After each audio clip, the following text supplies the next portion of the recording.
How are you? Miss Johnson here, ready to give you another cool, awesome math lesson. So last week we learned about three-dimensional shapes. We kind of brushed upon all of them, but this week we will be getting into one shape a day.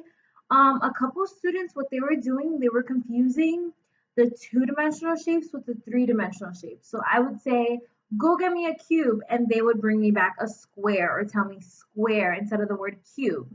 So today I'm going to focus on our cube and try to help them understand the difference between a two-dimensional shape like the square and our three-dimensional shape cube. So what I have with me here today, guys, is first I want to show you this is our square.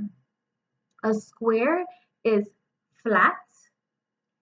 It has four vertices and four sides. We draw squares on the board and we can't take them off the board. I cut out a square. You can see it is flat. It does not take up space. You can barely see it if I turn it to the side. And like I said, it only has four vertices and four sides. This here is a cube. This cube, no matter which way I turn it, just like I turn my square on its side, no matter which way I turn it, look at them side by side. It takes up a lot more space than our square. So that is a big difference. Two-dimensional shapes are flat like a pancake. Three-dimensional shapes are not flat and they take up space.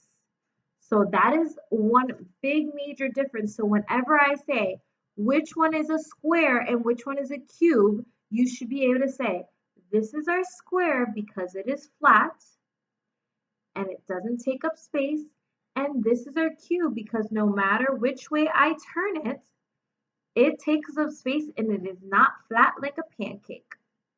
Now, here's our square. You will notice that on our cube, the side is the shape of a square. So each side of a cube, no matter which way I turn it, it will always be the shape of a square. So that is why we get a little bit confused because we know, and I'm trying to turn this so it doesn't shimmer.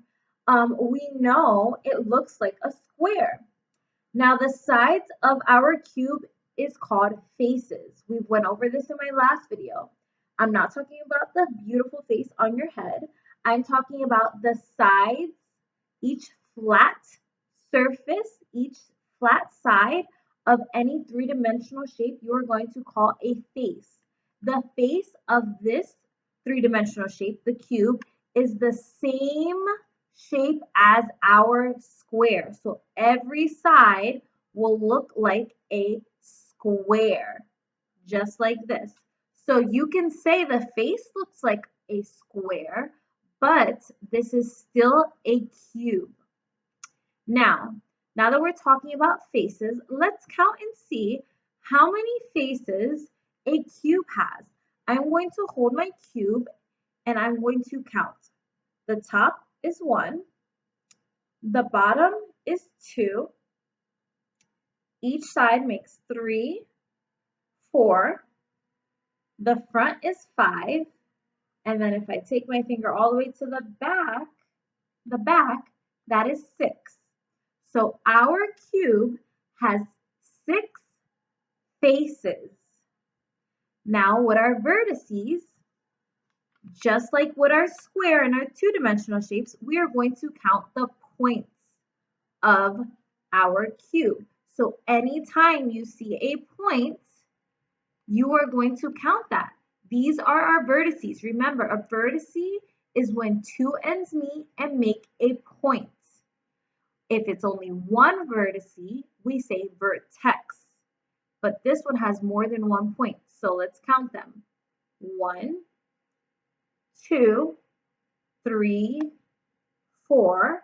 And now I'm going to count the bottom because there's a top and a bottom with points.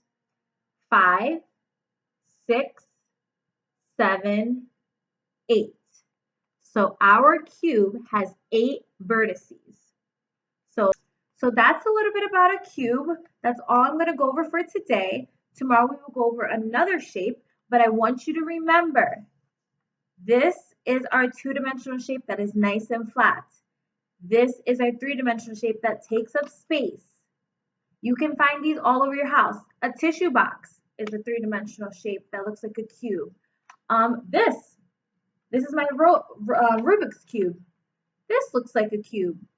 If you have blocks in your house, they look like cubes. Ice cubes, they look like cubes. So there's many things around your house that will look like a cube. And remember, this is our three-dimensional shape, guys. This is our two-dimensional shape. Two-dimensional shape flat, three-dimensional shape takes up space. All right, that's all I have for you today. I hope you enjoyed my video. And now you will go and complete a worksheet that has to do with cubes. And you are going to practice drawing the cube. Actually, let me show you how to draw a cube. I'm going to be flipping my camera and I'm going to show you exactly how to draw a cube, and that'll be attached to the end of this video. So, all right, guys, hope you enjoy my drawing that comes next, and enjoy your day. Bye.